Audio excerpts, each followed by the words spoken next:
Well, hello there. Welcome back to Readings at the Round Table for your monthly numerology.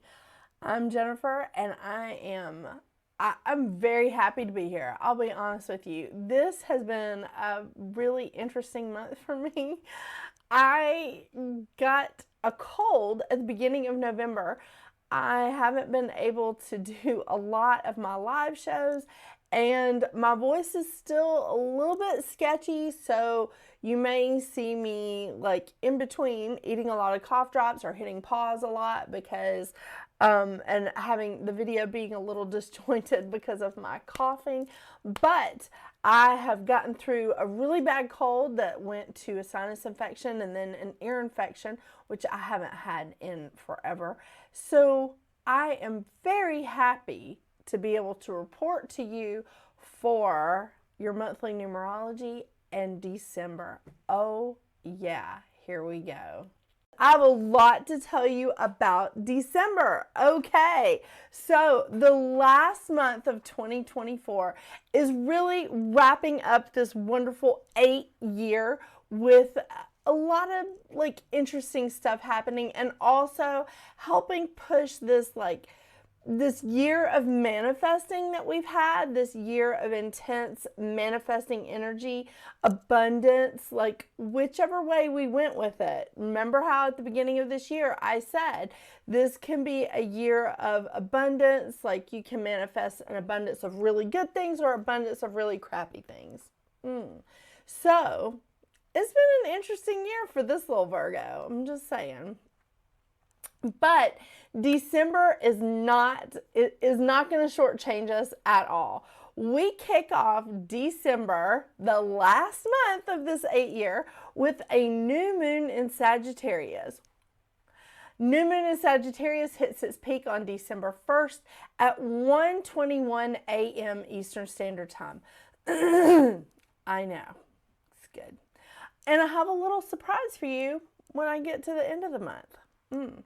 So, well, I don't have a surprise. I'm just reporting it. You understand.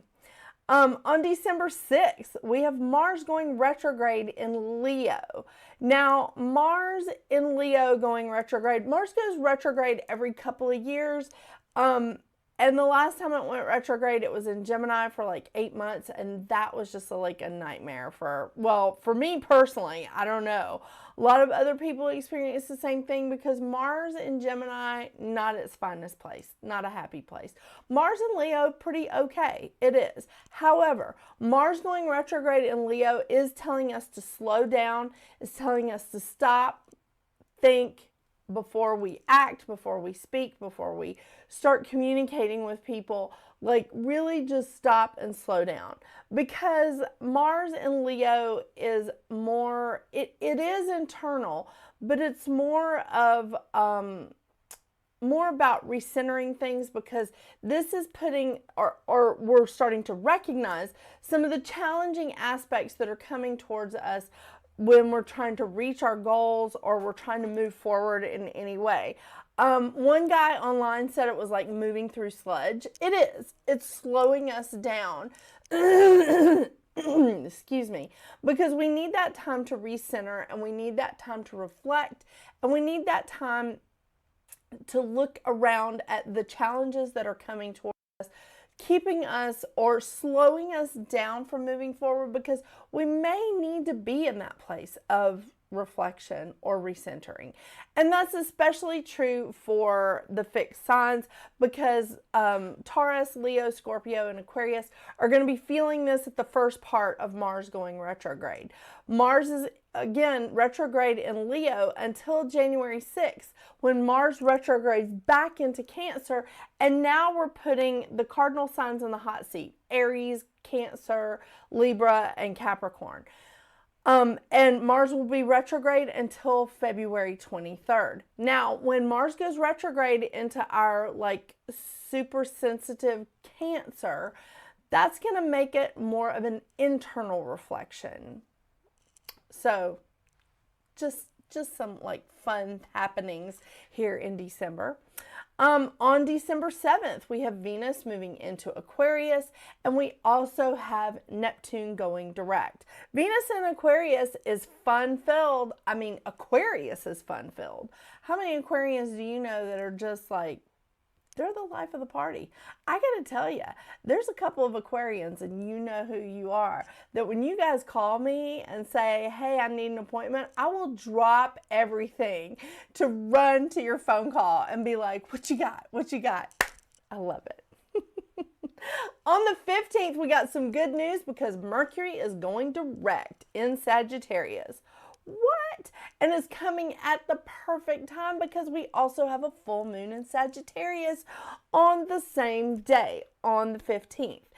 And for some reason, I don't have it written down as to what time that is, which seems a little odd to me. So let me just go back to my calendar that I put down here. Full moon 4:02 a.m. Eastern Standard Time is when it hits its peak. Yeah. Thank you, Llewellyn. Am I right?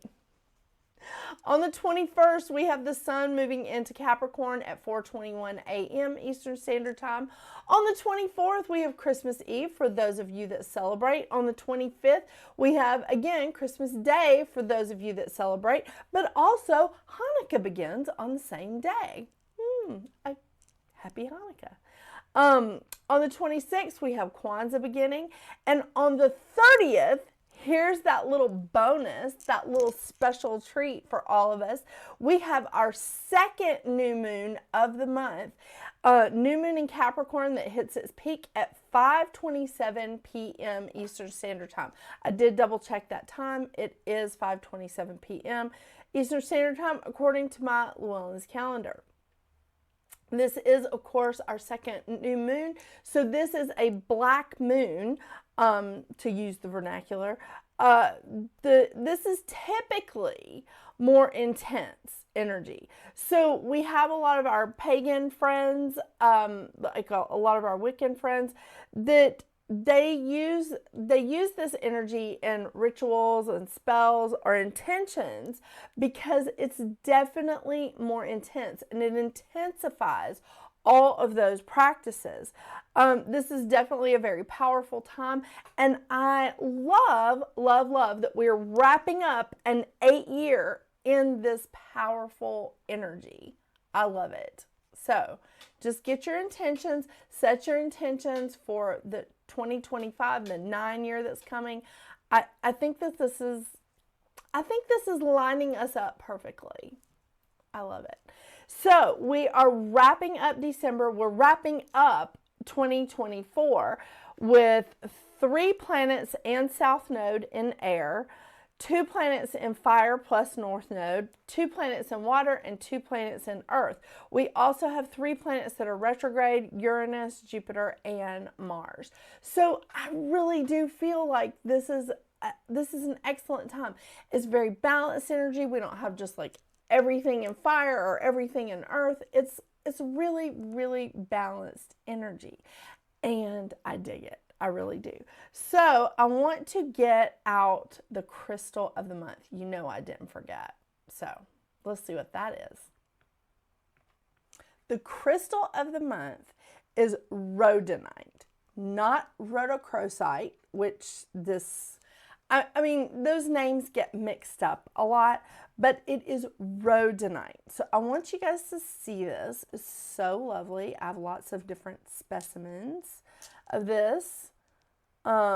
It is primarily pink with a lot of black in it. However, there are some that have more pink than black. I mean, this is a good example.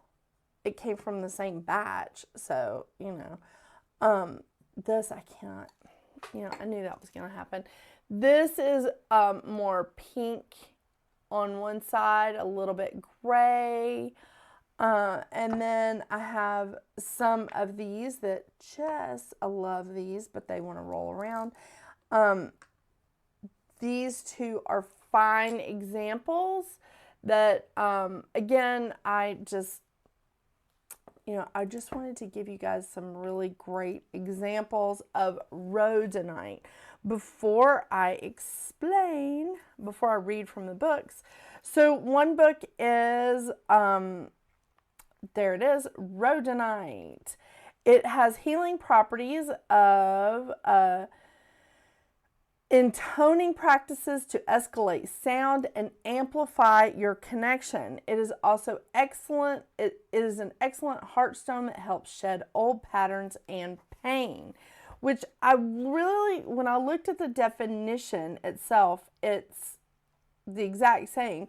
But I like that because, when we have the new moon, and especially with 2 new moons in 1 month, when we have that new moon energy, if you are doing work with the new moon and the full moon, if you're following that rhythm, we release, when we hit that pinnacle of the new moon, we release all the things that we've been steadily releasing from the full moon to the new moon. And we just have one massive, just like push it all out so that we can clear the space to manifest from the new moon to the full moon. I mean, the day after the new moon is when I technically start manifesting. But it's a good time to release this old energy. And I think that is fantastic because we need to do that in order to make way for the new stuff coming in, the new things that we're bringing in. Which, again, this book, I love this book too. An emotional balancer that nurtures love and encourages the brotherhood of humanity. Oh, we need that.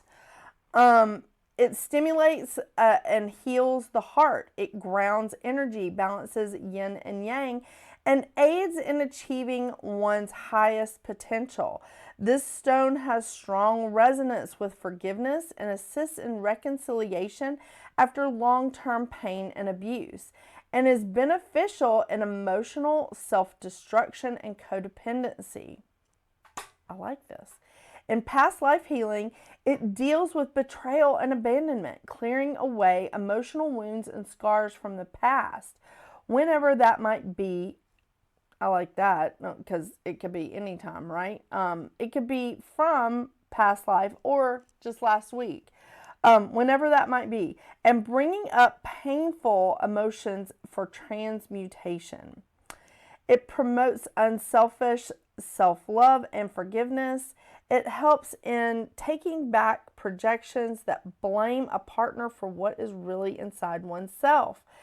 It is a useful first aid stone. Rhodonite heals emotional shock and panic, supporting the soul during the process. It turns back insults, prevents retaliation. It recognizes that revenge is self-destructive and assists in remaining calm in dangerous or upsetting situations. Rhodonite. These are fantastic books, by the way. The Encyclopedia of Crystals by Judy Hall, and of course, Crystal Therapy by and Judith Lukombowski. I think I'm saying that right. Lukomsky, yes, Crystal Therapy. And I think you can still purchase that book even though that one name isn't on there anymore. So, just going to put that right back up there so that we can look at this all month on any of my videos. I know, I like to do that. Well, I like to do that now that I've started this. Okay, I will also be reading from 2 different cards as per usual. Moonology Oracle cards by Yasmin Boland and the Goddess Guidance Oracle cards by Doreen, we're not saying her name. But those are the cards that I'll be pulling from for this month. I am truly, truly excited that we all have come this far in 2024. It's been a really interesting year for me personally. I would love to know how it's been for you. And I also want to get to these numbers and see what your personal numerology is for the last month of this 8-year.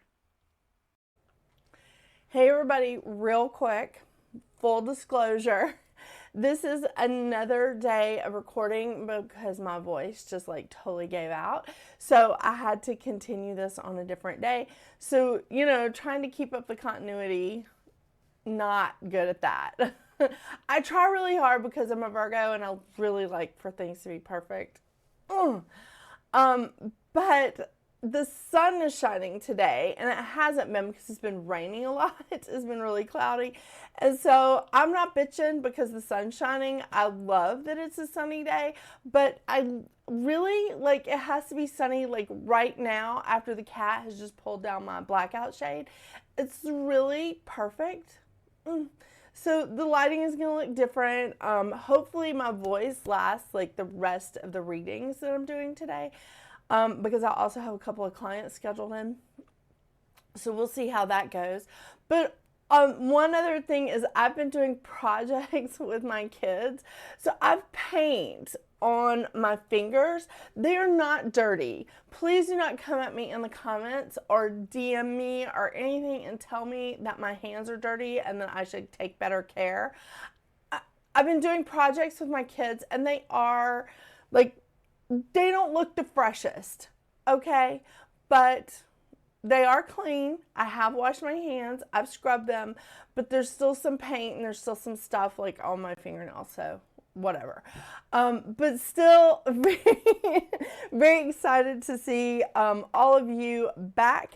And let's see what your individual numbers have for you.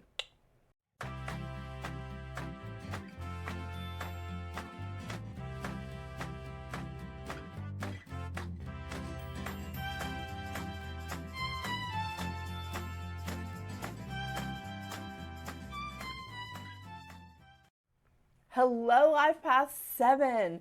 Oh my gosh, I feel like you are constantly ahead of everyone. You may not feel that way. I know a lot of fun Life Path 7s out there that you're probably like looking at this screen and going, what the hell is she talking about?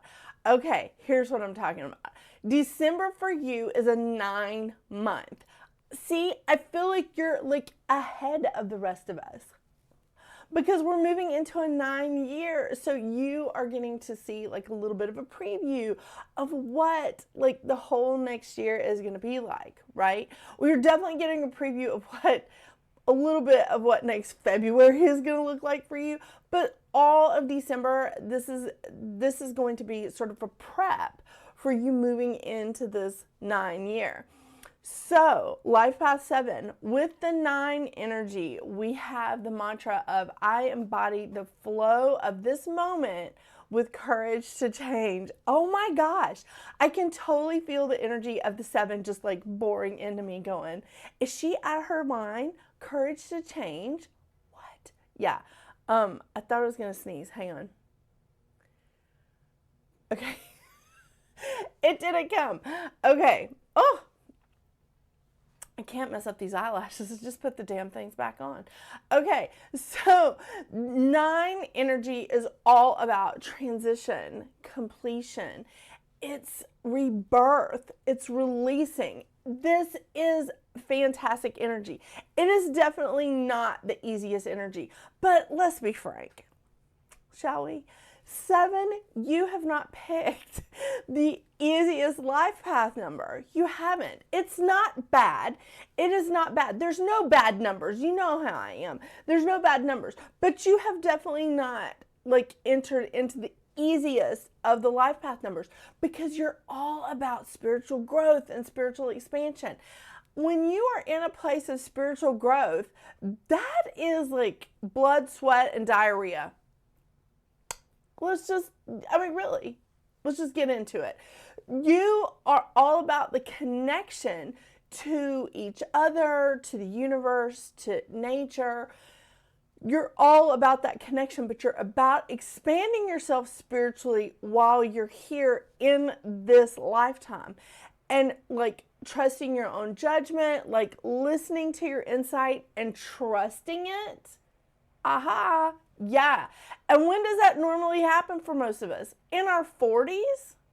Like really in my late 30s is when, maybe even really into my 40s, when I started really trusting my own judgment. And I'm not even a 7.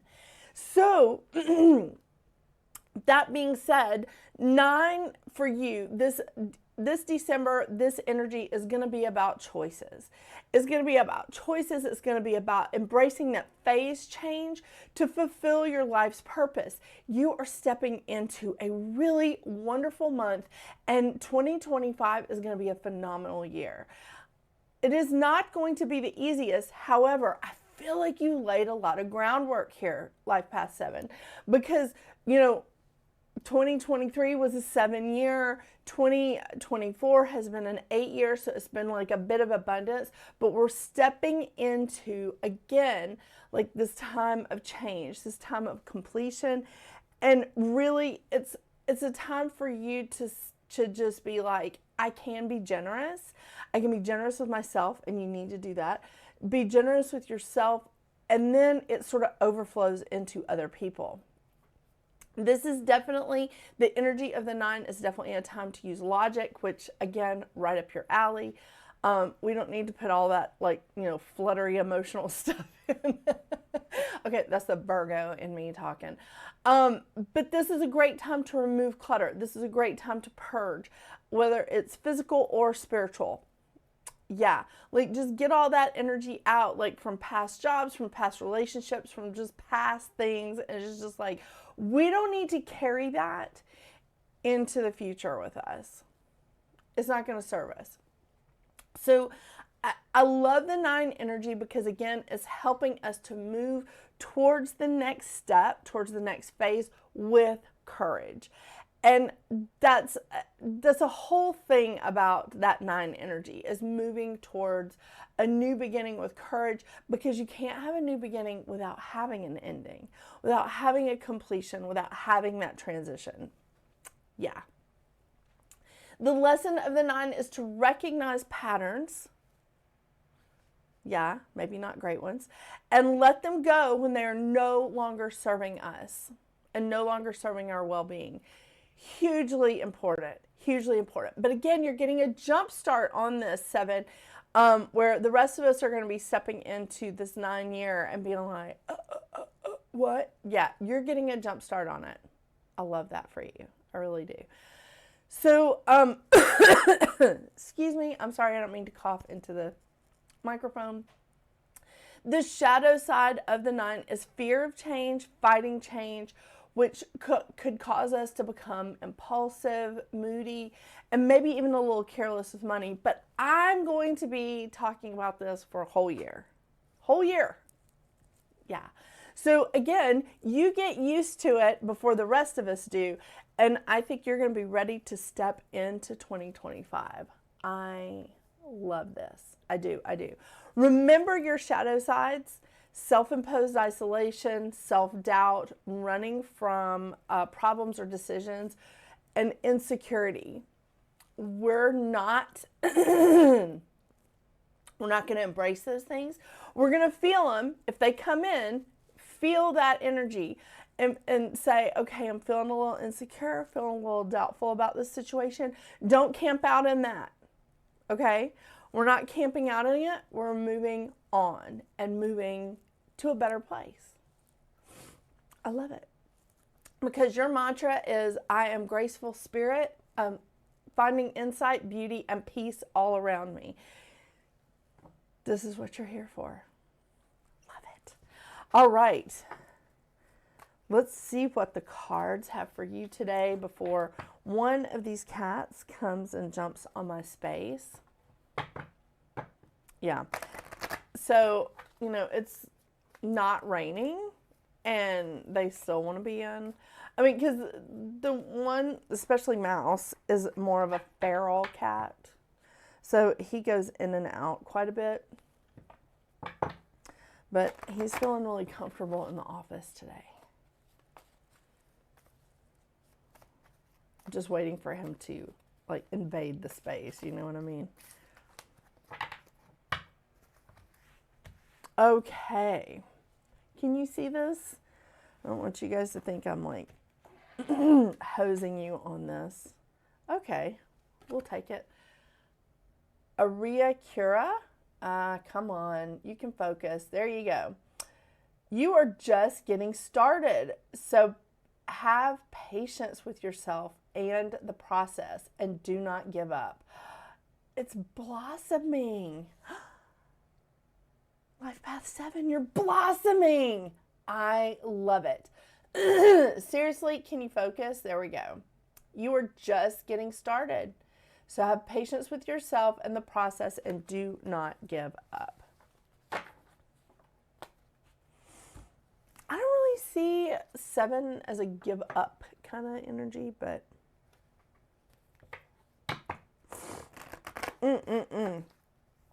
could this cold just go away already? I mean, really.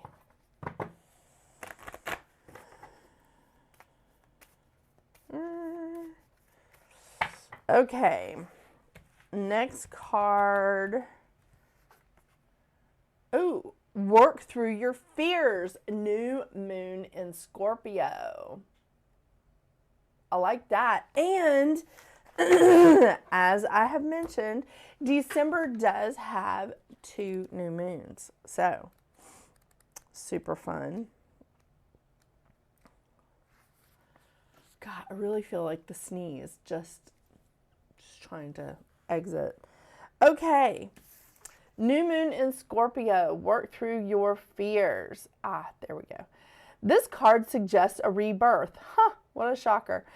Think of your situation as the phoenix that's rising from the ashes, as the birth, death, rebirth paradigm.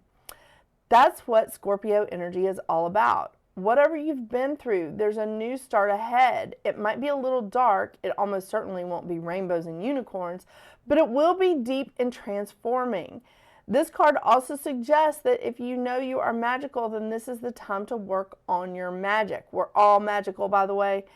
It can also herald the start of a sexier time. If you've been experiencing something of a drought, and an emotional intimacy is also on the menu.